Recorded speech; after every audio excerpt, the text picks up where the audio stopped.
दोस्तों, मैं मानस सिंह पहल एकेडमी नैनी प्रयागराज की तरफ से आपका हार्दिक स्वागत करता हूं। देखो मित्रों, हम आपको सामान्य दिन के फेवरेट टॉपिक भारतीय इतिहास से आज हम भारतीय इतिहास का परिचय देखेंगे। तो आइए हम स्टार्ट करते हैं भारतीय इतिहास का सामान्य परिचय पाठ्यक्रम क्या है इसे थोड़ा सा देखते हैं। देखिए, आप मुझे पता है कि आपका समय बहुत ही मूल्यवान है, तो इस वजह से मैंने पहले ही ब्लैक बोर्डिंग करके रखी है कि इससे आपका समय ज्यादा वेस्ट ना हो मुझे लिखने में और मैं ज्यादा से ज्यादा चीजें कम समय में आपको दे पाऊं। ठीक है, आइए देखते हैं। पहला प्रश्न मैंने लिख रखा है कि इतिहास क्या है। तो देखो, इतिहास क्या है?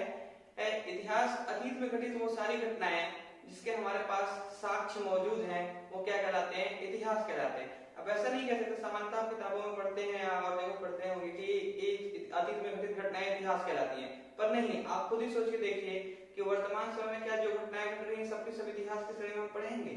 नहीं, जो जो जो घटनाएं हमें इंपॉर्टेंट रहेंगी और जिसका हमारे पास कुछ न कुछ साक्ष्य देखने को मिलेगा वो क्या कहलाएंगी? इतिहास कहलाएंगे। अब इतिहास का स्रोत क्या है, जो साक्ष्य मिले हो किस रूप में मिले हुए हैं? तो देखिए, क्वेश्चन नंबर 2 में मैंने लिख ही रखा है कि इतिहास के स्रोत क्या क्या है। तो इतिहास के स्रोत में हम पुरातात्विक स्रोत, साहित्यिक स्रोत और विदेशी यात्रियों के विवरण के संबंध में देखेंगे। पुरातात्विक स्रोत क्या है? पुरातात्विक स्रोत में हम देखते हैं कि कुछ अवशेष मिलते हैं, हमें अभी भी खनन खुदाई के समय अवशेष मिलते हैं। कुछ आप देखते हैं अभिलेख मिलते हैं, सिक्के जो प्राचीन समय में सिक्के चलाए गए हैं उसके कुछ वो मिलते हैं, तो और कुछ इमारतें मिलती हैं। इस तरीके से हम ढेर सारे पुरातात्विक साक्ष्य प्राप्त करते हैं जो हमें इतिहास बताने के लिए उपलब्ध है, इतिहास के साक्ष्य के लिए इनफ है।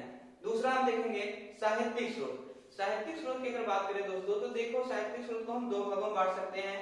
एक ये रहा धार्मिक स्रोत और गैर धार्मिक स्रोत। धार्मिक स्रोत क्या है? आप देखते हैं कि धार्मिक स्रोत में हम जैसे वेद पढ़ते हैं, पुराण पढ़ते हैं, उपनिषद पढ़ते हैं, महाभारत, रामायण, ये सारे की सारी जितने भी आप रचनाएं पढ़ते हैं ये सब किसमें आती हैं?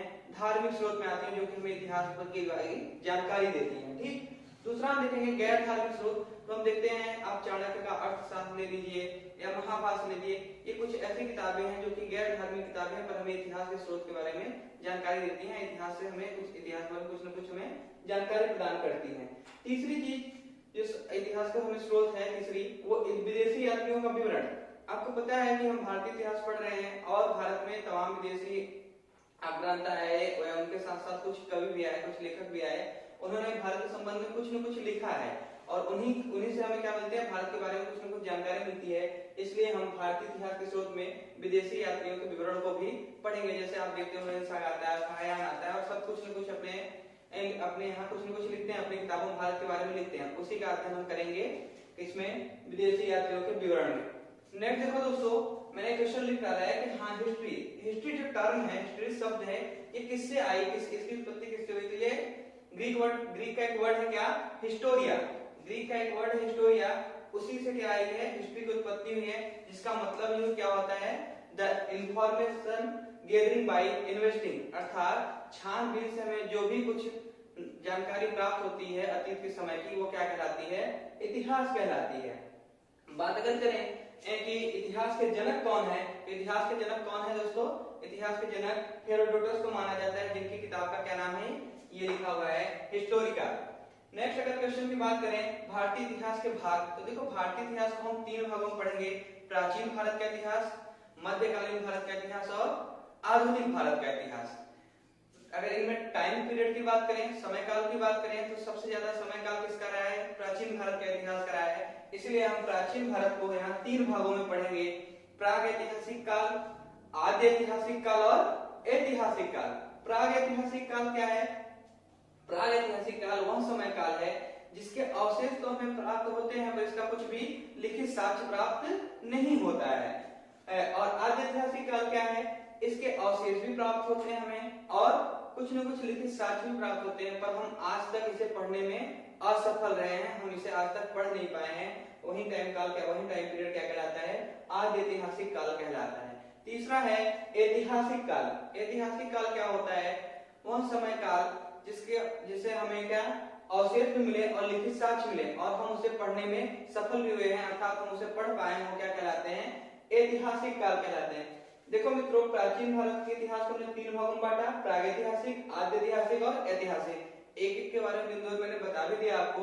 अगर इन तीनों में हम बात करें तो सबसे लंबा समय काल रहता है प्रागैतिहासिक काल का, और इसीलिए प्रागैतिहासिक काल को हम दो भागों में पढ़ेंगे।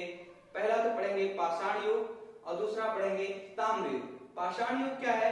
जब मानव अनसिविलाइज्ड था, इतना सभ्य नहीं था, तो मानव आपको पता है कि शिकार करने के लिए, सब सारी चीजों के लिए पत्थरों का प्रयोग करता है। इसी को हम स्टोन एज भी कहते हैं। इसमें हम पाषाण युग में इन सब सारी चीजों का अध्ययन करेंगे। और उसके बाद आता है ताम्र युग। जैसे ही पता चलता है कि मानव थोड़ा सा सभ्य होता है, थोड़ी सी जानकारी मानव की बढ़ती है, तो वो क्या करता है? पहली धातु ताम्र का प्रयोग करता है, जिसे हम क्या कहते हैं? ताम्र युग कहते हैं।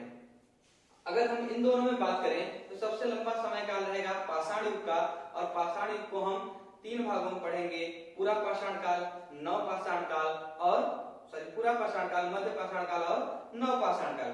अगर पूरा पाषाण काल की बात करेंगे तो देखोगे इसमें आग की खोज तो मनुष्य जरूर कर लेता है, पर आग का उपयोग नहीं करता है। और ऐसे ऐसे धीरे धीरे फिर आप देखेंगे पत्थरों का प्रयोग, जानवरों को पशुपालन, और फिर देखेंगे आप कृषि उसी की ओर धीरे धीरे हम लोग अग्रसर होंगे। नेक्स्ट, अगर प्राचीन भारत को यहाँ पर रोके और मध्यकालीन भारत, अब मध्यकालीन भारत, तो मध्यकालीन देखेंगे आप, जैसे हर्षवर्धन का समय काल खत्म होता है, वैसे ही हम मध्यकालीन भारत की ओर अग्रसर होते हैं। और फिर आप मध्यकालीन भारत में आप अरबों का आक्रमण, तुर्कों का आक्रमण, दिल्ली सल्तनत और मुगल साम्राज्य के बारे में अध्ययन करेंगे। फिर धीरे धीरे इसी क्रम में हम आगे बढ़ते हुए आधुनिक भारत की ओर अग्रसर होंगे। अब मित्रों, आप ये कमेंट करके बताएंगे कि हम कल की क्लास में, ये तो आज हुआ भारतीय इतिहास का सामान्य परिचय, पर आप ये बताएंगे हमें कि हम कल की क्लास में क्या पढ़ाएं, आपको क्या स्टार्ट करें। हमारी आपसे यही गुजारिश है कि जो आपको लगता हो कि सबसे अधिक आपको इस बारे में, इस टॉपिक के बारे में जानकारी है, आप उसी टॉपिक को हमें बताइए, और हम आपको कल वही टॉपिक पढ़ाएंगे। और आप देखेंगे कि आप देख पाएंगे कि हाँ, आप क्या अलग पाए हैं या आपको क्या अलग सीखे हैं। तो आप कमेंट करिएगा कि आपको कौन सी टॉपिक पढ़नी है। अगली क्लास में हम उसी को पढ़ेंगे। Thank you.